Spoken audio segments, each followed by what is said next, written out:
Next question, which of the following are APs? If they form an AP, find the common difference D and write 3 more terms. तो अब हम check करना है कि ये AP है कि नहीं है. अगर AP है तो D कैलकुलेट करो और उसकी 3 more terms. फर्स्ट पार्ट है 2, 4, 8, 16. पहले इसकी टर्म्स नोट करते हैं. A1, A2, A3, A4. अब दो कंसेक्यूटिव टर्म्स का difference, A2 minus A1, 4 minus 2, 2. Then another 2 consecutive terms का डिफरेंस, 8 माइनस 4, वी गेट 4. अब यहाँ पे डिफरेंस पहले 2 आया है, अब फिर दूसरी कंसेक्यूटिव टर्म्स को चेक किया तो डिफरेंस 4 आया है. तो अब ये AP नहीं होगा. No, it is not an AP and the reason is क्योंकि यहाँ पे कंसेक्यूटिव टर्म्स का जो डिफरेंस है वो सेम नहीं आया है.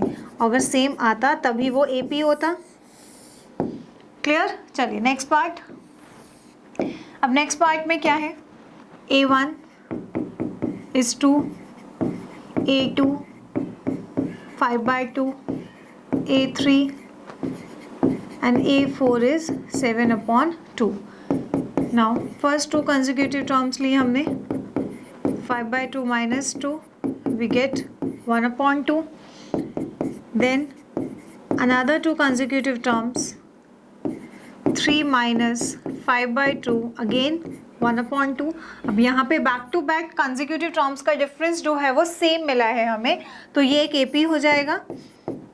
Yes, it is an AP and the reason is consecutive terms का जो डिफरेंस है वो यहाँ पर सेम आया है. That is D is equal to 1/2. अब यहाँ पर अगर ये AP है तो बोला गया है कि उसके आगे की 3 मोर टर्म्स निकालो. अब यहाँ पर हमें 1, 2, 3, 4 टर्म्स दे रखी हैं, तो हमें A5, A6 और A7 कैलकुलेट करना है. तो अब हमने A5 निकाला पहले, A + 4D, A2 + 4 इंटू 1/2, 2 + 2 4, तो A5 आ गया. देन A6, A + 5D, 2 + 5/2, 9/2 आ गया A6. Now A7, A + 60, 2 + 6/2, A7 is equal to 5. ठीक है, चलिए नोट करें यहाँ तक.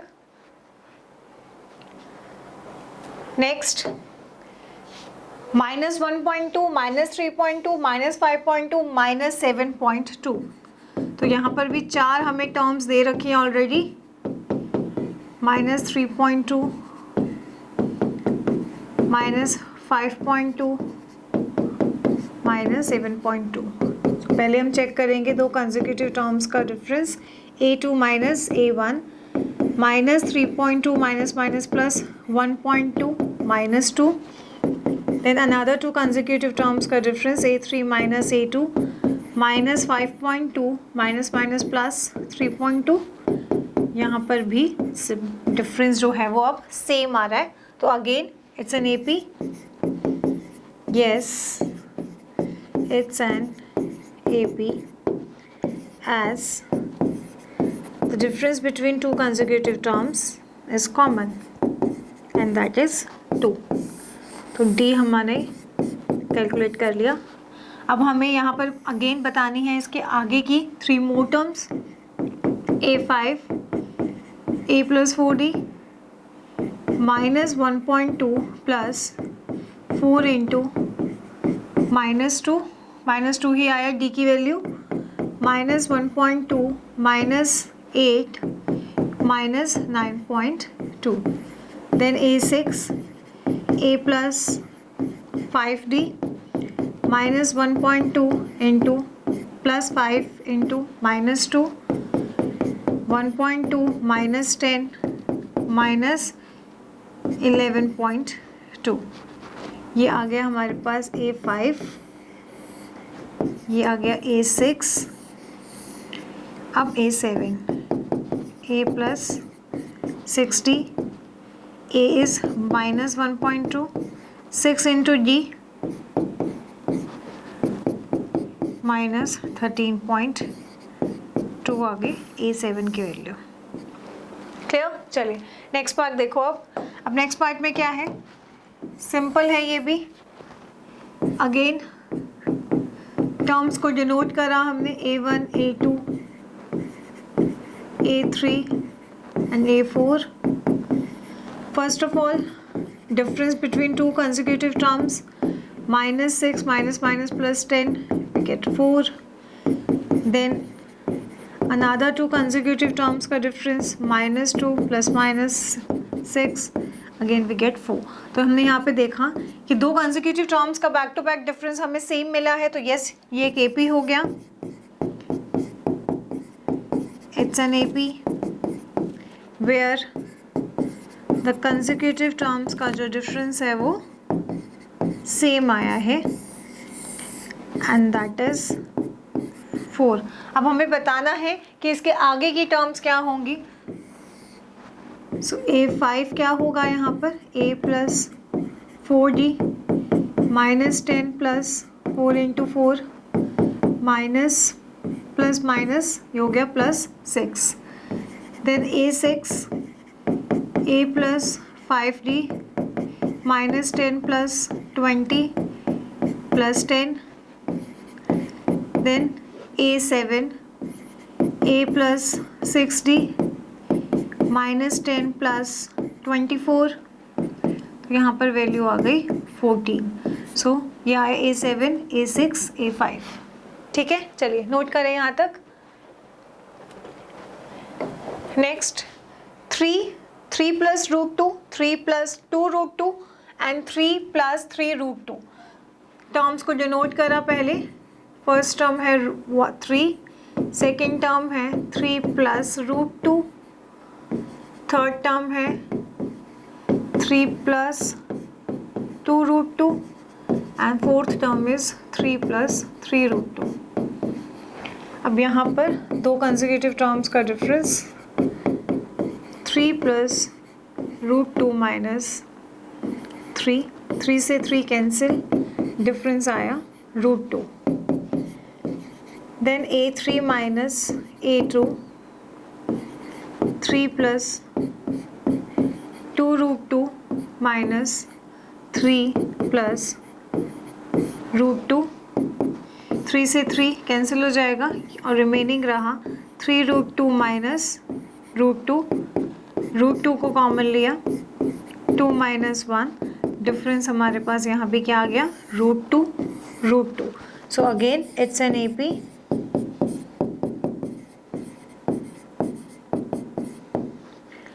वेयर कंसेक्यूटिव टर्म्स का जो डिफरेंस है वो सेम है एंड दैट इज रूट 2. अब हमें यहाँ पर अगेन आगे की 3 मोर टर्म्स निकालनी है। सो अब हम A5 कैलकुलेट करते हैं। A plus 4D, A हमें गिवन है 3 plus 4 into root 2, A6 A plus 5D, तो यहाँ पर ये आ गया हमारे पास 3 plus 5 root 2 और सिमिलरली 7 आ जाएगा 3, 6 रूट 2। तो ये आ गए हमारे पास A5, A6, A7। ठीक, नेक्स्ट क्वेश्चन देखो। अब नेक्स्ट क्वेश्चन क्या एक AP होगा। A1 0.2, A2 0.22, 3 times 2 और फोर्थ टर्म में डेसिमल के बाद 4 times 2 है। अब चेक करना है कि ये एक AP है कि नहीं, तो फर्स्ट कंसेक्यूटिव टर्म्स को हमने किया माइनस, सेम प्रोसेस हर क्वेश्चन में 0.02, A3 माइनस A2 चेक करते हैं आप, माइनस यहाँ पर डिफरेंस आ रहा है 0.002। अब यहाँ पर दो कंसेक्यूटिव टर्म्स का जो डिफरेंस है वो सेम नहीं है, सो ये एक AP नहीं होगी। it is not an AP as the difference between two consecutive terms is not equal. Clear? चलिए नोट करें इसे. नेक्स्ट अगेन इजी क्वेश्चन है ये भी. इसमें भी पहले टर्म्स को 0 देन -4 देन -8. अब कंसेक्यूटिव टर्म्स का difference A2 minus A1 -4 -0 difference आया -4 देन A3 माइनस A2 -8 +4 -4. अब दो कंसेक्यूटिव टर्म्स का डिफरेंस सेम आ गया. सो ये एक AP हुआ. It is an AP where D is -4. अब हमें आगे की टर्म्स निकालनी है A5 A6 and A7. A + 4D A है 0 प्लस ये हो गया -16. तो A5 हुआ हमारे पास -16. Then A + 5D 0 -20. A + 6D 0 -24. ये होगी वैल्यू हम पास -24. 3 टर्म्स निकालनी थी. अब नेक्स्ट क्वेश्चन है. अब ये भी बहुत ही ईजी है. इसमें सारे ही जो टर्म्स हैं वो सेम है. अब जब सारे ही टर्म सेम है तो इट मीन्स यहाँ पे कॉमन डिफरेंस हमें क्या मिलने वाला है? 0 मिलने वाला है. तो यहाँ पर A1 है -1/2, A2 है -1/2, A3 भी -1/2. दो कंसेक्यूटिव टर्म्स को माइनस करेंगे. -1/2 + 1/2 we get 0. Again A3 minus A2 भी करेंगे तो भी 0 आएगा. और कॉमन डिफरेंस जब 0 हो तब भी वो एक AP तो फ्रेम करेगा ही, क्योंकि हर बार डिफरेंस तो सेम ही है. तो yes it's an AP. It's an AP क्योंकि कंसेक्यूटिव टर्म्स का यहाँ पे डिफरेंस सेम आया है एंड दैट इज 0. अब जब यहाँ पे कॉमन डिफरेंस 0 आया है तो इनके आगे की टर्म्स भी तो सेम ही रहेंगी. हम A5 भी -1/2 लिखेंगे, A6 भी -1/2, A7 भी -1/2 ही आएगा. क्लियर? चलिए यहाँ तक नोट करें. Next 13927. A1 is A2 A3. Now first two consecutive terms का difference A2 minus A1, 3 minus 1 we get 2. Another two consecutive terms A3 minus A2, 9 minus 3 we get 6. पहले difference आया 2, फिर difference आया 6, which are not equal. So ये एक AP नहीं होगा. It is not an AP and the reason is दो consecutive terms का डिफरेंस इक्वल नहीं है. Next question A2A 3A 4A. अब यहाँ पर चेक करते हैं कि ये एक AP है कि नहीं. A1 हमें A गिवन है, A2 2A, A3 3A. सो पहले दो कंसेक्यूटिव टर्म्स का डिफरेंस चेक करते हैं. 2A minus A we get A. Another two consecutive terms 3A minus 2A we get A. अब यहाँ पे कंसेक्यूटिव टर्म्स का जो डिफरेंस है वो अब सेम आ रहा है. अब सेम आ रहा है तो वो एक AP है. Yes, it's an AP as A2 minus A1 is equal to A3 minus A2. दो कंसेक्यूटिव टर्म्स का डिफरेंस सेम आया है, दैट इज A. तो D की वैल्यू हो गई A. अब हमें निकालनी है A5, A6 और A7 term. A + 4D, A + 4 into A, ये हो गया 5A. Then A + 5D. A हमें गिवन है यहाँ पर फर्स्ट टर्म A ही है. 5D 5 into common difference that is a, ये हो गया 6a। Similarly a plus 6t जो कि 7 टर्म है वो हमारी हो जाएगी 7a। तो ये 3 टर्म्स हमें निकालनी थी। ठीक, चलिए नोट करें यहाँ तक।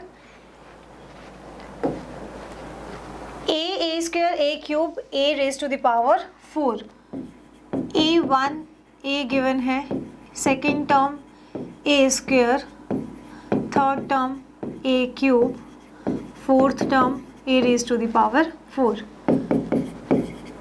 दो कंसेक्यूटिव टर्म्स का difference a square minus a common लिया, a माइनस 1, ये आया कॉमन डिफरेंस।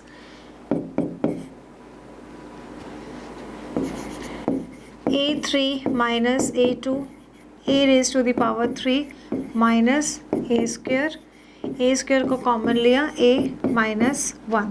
अब यहाँ पे चेक करो कि जो कॉमन डिफरेंस है वो अलग अलग है। पहले है a into a minus 1, then है a square into a minus 1। सो ये एक AP नहीं होगा, it is not an AP and the reason is क्योंकि कंसेक्यूटिव टर्म्स का जो डिफरेंस है वो सेम नहीं है। क्लियर? चलिए नेक्स्ट देखते हैं। अब नेक्स्ट पार्ट में भी सेम करेंगे, टर्म्स को डिनोट करेंगे। √2, √8, √18, √32। फर्स्ट टू कंसेक्यूटिव टर्म्स लिए हमने। अब पहले इसको सिंप्लीफाई कर लेते हैं फर्दर, तो ये √2 ही रहेगा। अब इस 8 को we can write 2 into 2 into 2, तो हम इसको लिख सकते हैं 2√2, then 2 into 3 into 3, it can be written as 3√2, 2 into 2 into 2 into 2। इसको जब हम फर्दर सॉल्व करेंगे तो ये हमारे पास क्या आ जाएगा, 2 2 ज़ा 4, 4√2। ठीक है, सो अब हम यहाँ पर चेक करते हैं कॉमन डिफरेंस। सो दो कंसेक्यूटिव टर्म्स ले ली हमने, 2√2 माइनस 2, तो इसको जब फर्दर सॉल्व करेंगे तो ये हमारे पास अगेन √2 को कॉमन लिया, 2 माइनस 1, डिफरेंस आ गया हमारे पास √2। √3,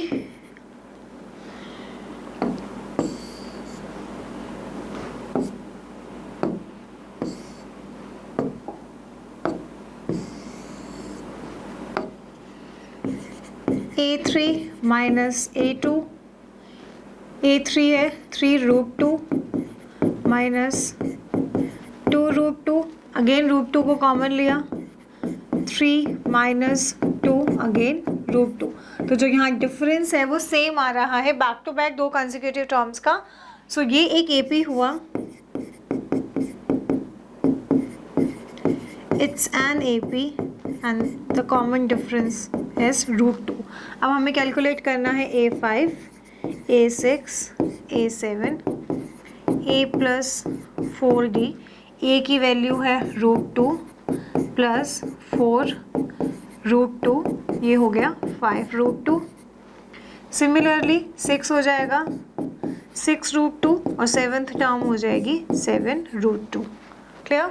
चलिए यहाँ तक नोट करें। नेक्स्ट √3, √6, √9, √12। अब चेक करते हैं, a1, √3, a2, √6, √6 can be written as 3 into 2, then a3 है √9, √9 can be written as √3 into 3, then fourth term है 12 and this can be written as 3 into 4। ठीक है, अब यहाँ पर हम दो कंसेक्यूटिव टर्म्स का डिफरेंस चेक करते हैं, a2 minus a1 that is √6 minus √3। अब यहाँ पे √6 को हम √3 × 2 लिख रहे हैं और यहाँ पे ये है √3, तो यहाँ पे से √3 को कॉमन ले लिया तो रिमेनिंग रहा √2 माइनस √2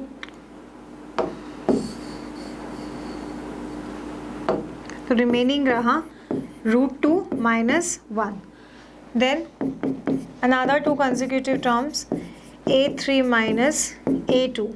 a3 है √9 minus √6, अगेन ये है 3 × 3 और ये है 3 × 2, हमने कॉमन लिया। अब यहाँ से अगेन √3 कॉमन लिया, रिमेनिंग रहा √3 माइनस √2।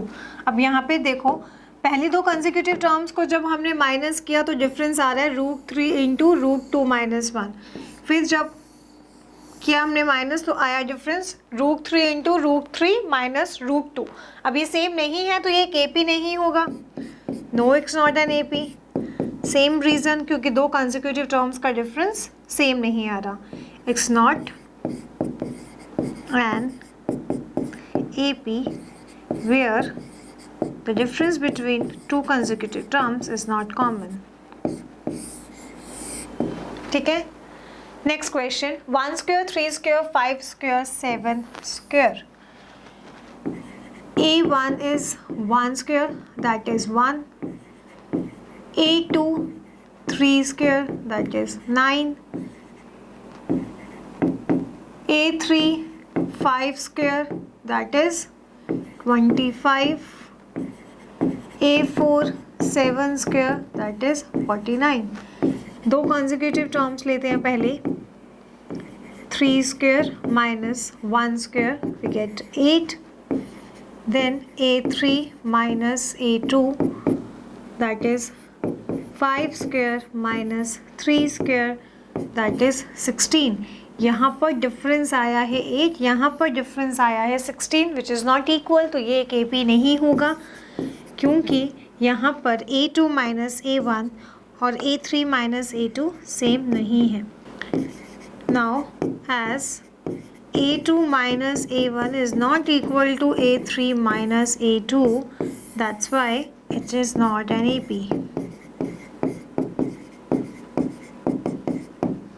नोट करें यहाँ तक। Last part 1 square 5 square 7 square and 73. A1 is 1 square, A2 5 square, A3 7 square. अब चेक करना है कंसेक्यूटिव टर्म्स का difference. A2 minus A1 5 square minus 1 24. Then A3 minus A2 7 square minus 5 square 49 minus 25. अब यहाँ पे जो डिफरेंस है वो 24 आ गया है। एक बारी हम अनदर टू कंसेक्यूटिव टर्म्स को भी चेक करके देखते हैं कि आगे भी ये चीज़ फॉलो हो रही है कि नहीं। सो A4 माइनस A3 अगर हमने चेक करते हैं तो 73 माइनस 49, अगेन हमारे पास रिज़ल्ट सेम ही आ रहा है। तो यस, ये एक AP हुआ क्योंकि यहाँ पे हर दो कंसेक्यूटिव टर्म्स का डिफरेंस जो है वो सेम ही आ रहा है।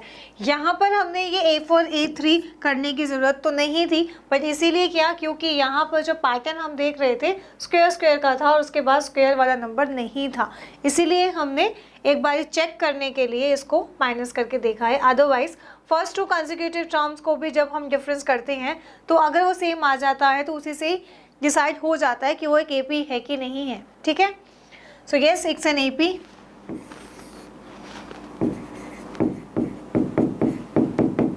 Yes, it's an AP where the common difference is 24. तो अब हमें कैलकुलेट करना है A5, A6, A7, A plus 4D 1 plus 24 into 4.